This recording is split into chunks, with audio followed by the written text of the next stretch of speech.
Hello guys, तो आज मैं डिस्कस करूंगी आपके साथ अपना एक्सपीरियंस शेयर करूंगी कि मैंने 1 से 5 महीने तक अपने कैसे के ध्यान रखा, कैसे क्या सारी चीज़ें की। मैं यहाँ अकेली रहती हूँ, मैं और मेरे हस्बैंड साथ में रहते हैं। तो मैंने अकेले कैसे किया सारी चीज़ें, और क्या गलती हुई, क्या क्या चीज़ हमें पता नहीं थी या फिर क्या हमने सही किया, और मैंने अपने हेल्थ को कैसे सही रखा है, मैं बीमार हूँ कि नहीं हूँ, ये सारी चीज़ें मैं आज आपको अपडेट करूँगी। तो मेरे साथ बने रहें।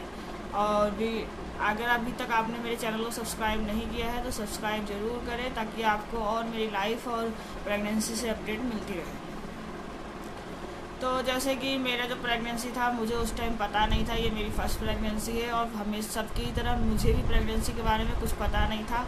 हम बस बेबी प्लान कर रहे थे और हमें उम्मीद नहीं थी कि इतनी जल्दी हम कंसीव कर जाएंगे।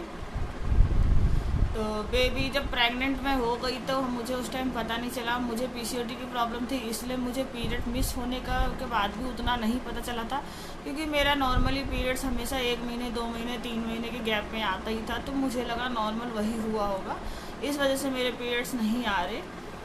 तो जो मैंने फर्स्ट मंथ में किया, उस टाइम हम ट्रिप पे भी गए, हमने बहुत सारी एक्टिविटी की, यहाँ तक कि मैंने पहाड़ भी चढ़े थे, चढ़ाई भी की थी। तो जितने भी लोग ये कहते हैं जितने भी लोग ये कहते हैं कि प्रेगनेंसी में हमें आराम करना चाहिए, ज़्यादा हैवी चीज़ें नहीं करनी चाहिए, ज़्यादा एक्टिविटी नहीं करनी चाहिए, सो मैं कंफर्म कर दूं, अगर आप पहले से ही सब कुछ कर रहे हैं, लाइक अगर आप पहले जिम करते थे प्रेगनेंसी के काफ़ी टाइम पहले से, तो आप प्रेगनेंसी में जिम भी कर सकते हैं। बस आपको थोड़ा केयर रखना है कि आपकी जो प्रेगनेंसी है वो रिस्की तो नहीं है, आपके प्रॉब्लम तो नहीं है, प्लेसेंटा नीचे तो नहीं है, या आपकी बेबी को कोई प्रॉब्लम तो नहीं है। अगर आपकी प्रेगनेंसी नॉर्मल प्रेगनेंसी है तो आप वो सारी एक्टिविटी कर सकते हैं जो प्रेगनेंसी से पहले करते थे।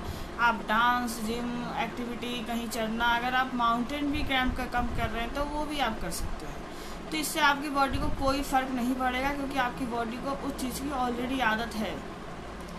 तो अगर आप प्रेग्नेंट है और आप ये सोचें कि नहीं, अब मुझे सारी चीज़ें छोड़ देनी चाहिए, क्योंकि डॉक्टर भी सजेस्ट करते हैं कि स्टार्टिंग के 3 महीने में आपको हैवी सामान नहीं उठाना है, आपको झुकना नहीं है, आपको बैठ के कोई काम नहीं करना है। तो आप उस हिसाब से डॉक्टर की अगर बात मानेंगे तो कई बार ऐसा चांस होगा कि आपकी बॉडी और ज़्यादा वीक हो जाएगी। ये सबके साथ नहीं होता, लेकिन बहुत लोग ऐसे हैं जिनके साथ ये प्रॉब्लम होती है, बॉडी और ज़्यादा वीक हो जाएगी अगर आप ये सारी एक्टिविटी छोड़ दें जो आप पहले करते थे, वो सारी एक्टिविटी।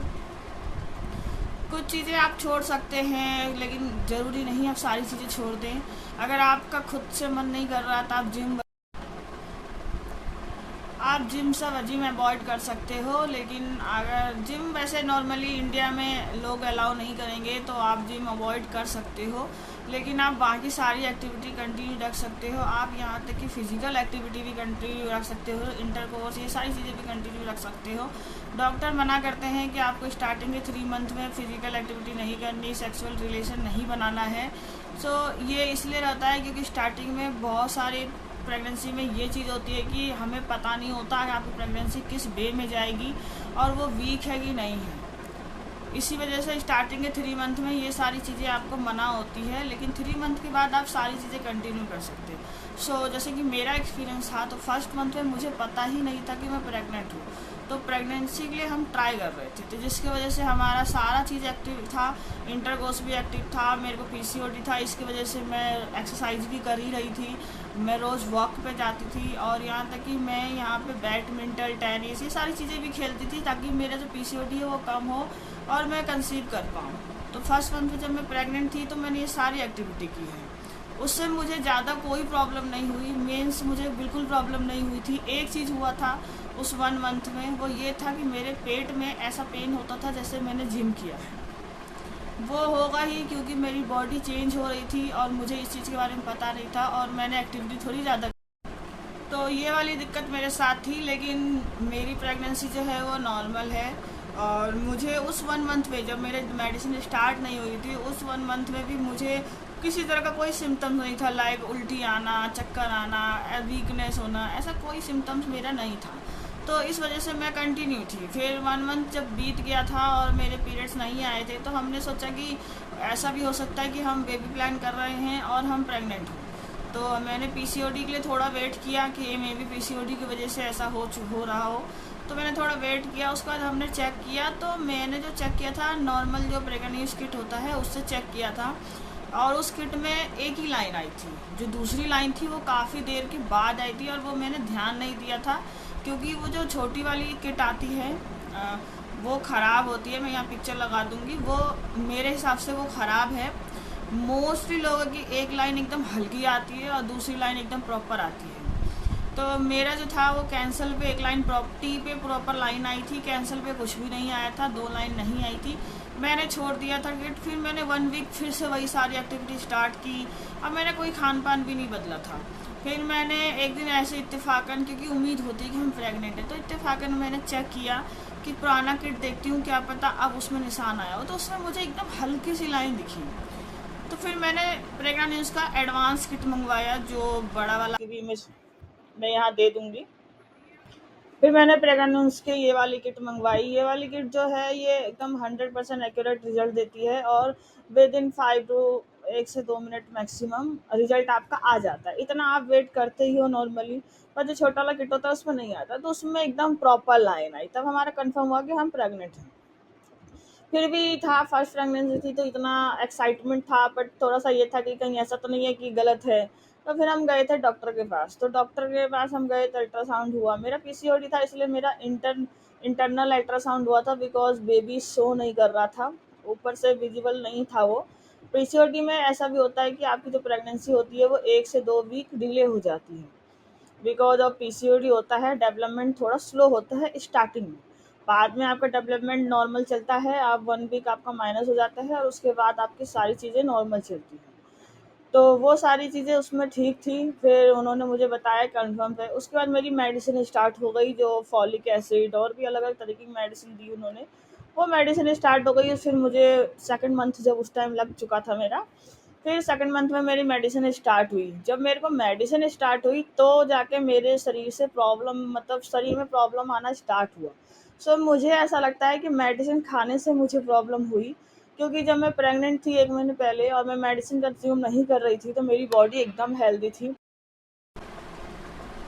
जब मैंने मेडिसिन स्टार्ट किया तो मेरी प्रॉब्लम स्टार्ट हो गई। प्रॉब्लम मीन्स इसमें मुझे उल्टी आना, कमजोरी आना, वीकनेस आना, मॉर्निंग सिकनेस कभी कभार रहने लगा था मुझे उतना हाई लेवल पे ये सारी प्रॉब्लम्स नहीं थी, बट मेरे को ये प्रॉब्लम होने लग गई थी, जिसकी वजह से मैं परेशान हो गई थी। काफ़ी सारी दिक्कतें हुई, फिर चीज़ें की, मैनेज किया। फिर मैंने खुद से हींग की गोली, आपने देखा होगा तो 10 रुपये में मार्केट में मिलता है, वो छोटी छोटी हींग की गोली जो हम बचपन में खाया करते थे, उसे कंज्यूम किया, जिसकी वजह से मेरी उल्टी रुक गई। मेरी उल्टी नॉर्मल होती थी, मॉर्निंग में ब्रश करते टाइम सबसे ज़्यादा उल्टी होती थी, तो वो उल्टी की प्रॉब्लम सॉल्व हुई मेरी। फिर मैंने डॉक्टर से जाकर डिस्कस किया कि मेरे को पहले दवाई नहीं खा रही थी तो मुझे कुछ नहीं हो रहा था, अब मैं दवाई खा रही हूँ तो अब मुझे उल्टी क्यों आ रही है। तो डॉक्टर उतना एक्सप्लेनेशन नहीं देते हैं। किसी भी डॉक्टर के पास जाओ, वो कहते हैं कि बॉडी चेंजेस हो रहा है, इस वजह से ऐसा कुछ हो रहा है। तो सेकंड मंथ मेरा ऐसे ही चला गया। फर्स्ट मंथ तो बड़े आराम से गया, सेकंड मंथ में ऐसे ही चला गया। थर्ड मंथ में मुझे ज़्यादा कोई दिक्कत नहीं आई, क्योंकि मेरे को उल्टी का ना आने का तरीका मुझे पता चल गया था, तो नहीं आई। मॉर्निंग सिकनेस का मेरा एक टाइम था, पता नहीं आपके साथ ऐसा होता है कि नहीं होता, पर मेरा एक टाइम था मॉर्निंग सिकनेस का। उस टाइम पे अगर मैं सो के उठती हूँ तो मुझे मॉर्निंग सिकनेस होता है, अगर मैं नहीं उठूँगी तो नहीं होगा। तो मैंने वो टाइम ही चेंज कर दिया, मैं उस टाइम पे सो के उठती ही नहीं थी। मेरा जो था वो 3 मंथ भी काफ़ी अच्छा चला गया। तो मेरा फर्स्ट सेमेस्टर ईजिली ख़त्म हो गया और मुझे पता भी नहीं चला। मेरा जो बेबी था वो जब हमने पहली बार अल्ट्रासाउंड देखा था तो काफ़ी ज़्यादा एक्टिव था, मतलब एक्सट्रीम लेवल पे एक्टिव था। डॉक्टर भी हार्ट बीट ले ही नहीं पा रहे थे उसका कि इतना ज़्यादा एक्टिव है, हम क्या करें। थोड़ा वेट किया, फिर जाके उसका हार्ट बीट ले पाना पॉसिबल हुआ। तो मुझे उम्मीद हो गई थी कि मेरा 3 मंथ के बाद ही मुझे फील हो जाएगा, किक फील हो जाएगा। तो 4th मंथ में मैं वेट कर रही थी, जिसकी वजह से 4th मंथ मेरा बहुत स्लो गया था। आपको भी पता होगा कि अगर आप किसी चीज़ का इंतज़ार करते हैं तो वो ऐसा लगता है कि जैसे वो बीत ही नहीं रहा, वो टाइम आ ही नहीं रहा। तो मेरे साथ यही वाली प्रॉब्लम हुई थी। घंटों, मतलब ऐसा हो गया था कि ये चौथा महीना जा ही नहीं रहा। वीकनेस वगैरह मेरा ऑलमोस्ट दवाई, मुझे ऐसा लगता है दवाई की वजह से था, क्योंकि मेरा लगभग ठीक हो चुका था। पानी ये सब मेरा था कि पानी सब टाइम से पियो। नारियल पानी मैं रोज़ सुबह एक पीती थी। ये सारी चीज़ें मैं कंटिन्यू रख रही थी। मैंने अपना डाइट इतना हैवी रूप में नहीं चेंज किया, जैसे आपने यूट्यूब पे सोशल मीडिया पे चेक किया होगा कि ये खाइए प्रेगनेंसी में ऐसी चीज़ें करते हैं। मैंने एकदम हैवीली डाइट अपना चेंज नहीं किया, नॉर्मल ही डाइट रखा। फूड पोर्शन कम कर दिए। फूड पोर्शन में ये भी होता था, जैसे मैं ज़्यादा स्पाइसी खा लूँ तो मुझे उल्टी आती थी, बट ये प्रॉब्लम मुझे पहले से थी, मतलब प्रेगनेंसी से पहले भी कई बार ऐसा हो चुका है कि अगर मैं ज़्यादा स्पाइसी खा लूँ तो उल्टी आ जाएगी। तो इस तरह से मेरा 4th मंथ भी अच्छे से चला गया था। 5 मंथ आया, 5 मंथ में भी बेबी ने किक नहीं किया। मेरा जो वेट था ना, किक ना करने का एक और रीज़न था। कई सारे लोग होते हैं जिनका जो बॉडी होता है वो पहले से हेल्दी होता है काफ़ी ज़्यादा, तो मेरा जो बॉडी वेट था वो हेल्दी था, जिसकी वजह से भी ऐसा बोल सकते हैं कि मेरे को बेबी किक नहीं हुआ, क्योंकि पेट में भी काफ़ी फैट था। मैं इसको इतना अच्छे से तो बिलीव नहीं करती, बट ऐसा हो रखा है।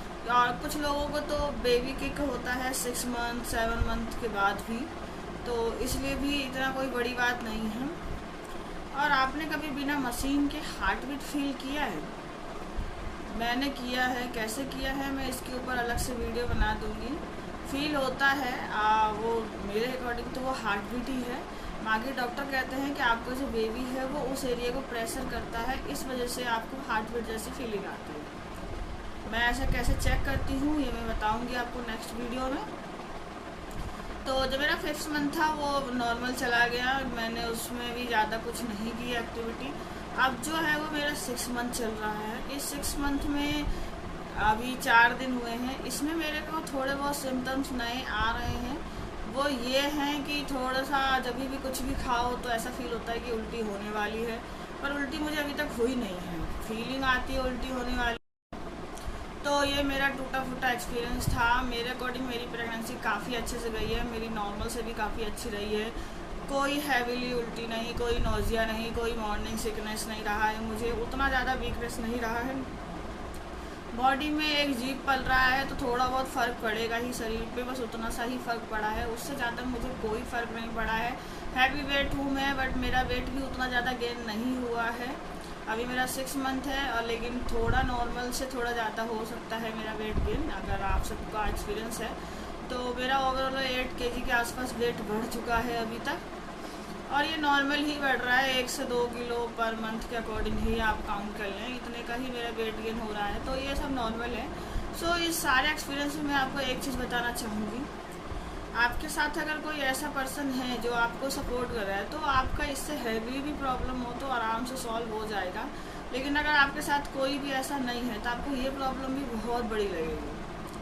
और इस सारे में ये मैंने डॉक्टर की बात मानी थी, बट मैंने डॉक्टर की एक बात नहीं मानी इस पूरी प्रेगनेंसी में।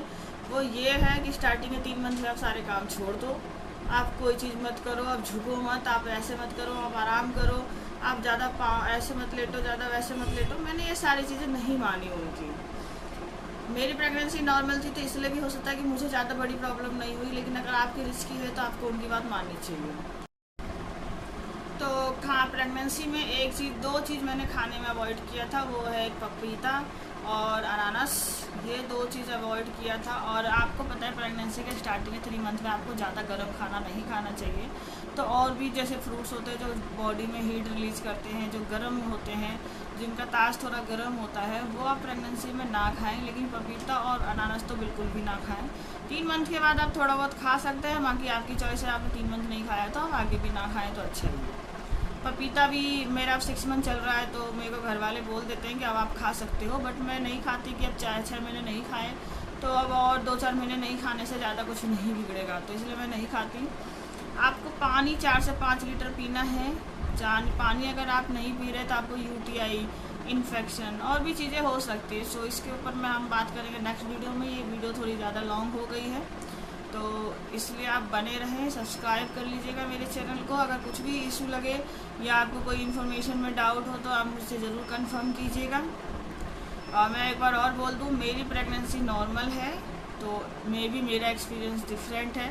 तो हर प्रेगनेंसी अलग अलग होती है, इसलिए मेरे एक्सपीरियंस को एकदम 100% अपने ऊपर हावी ना करें, इससे आपको प्रॉब्लम हो सकती है।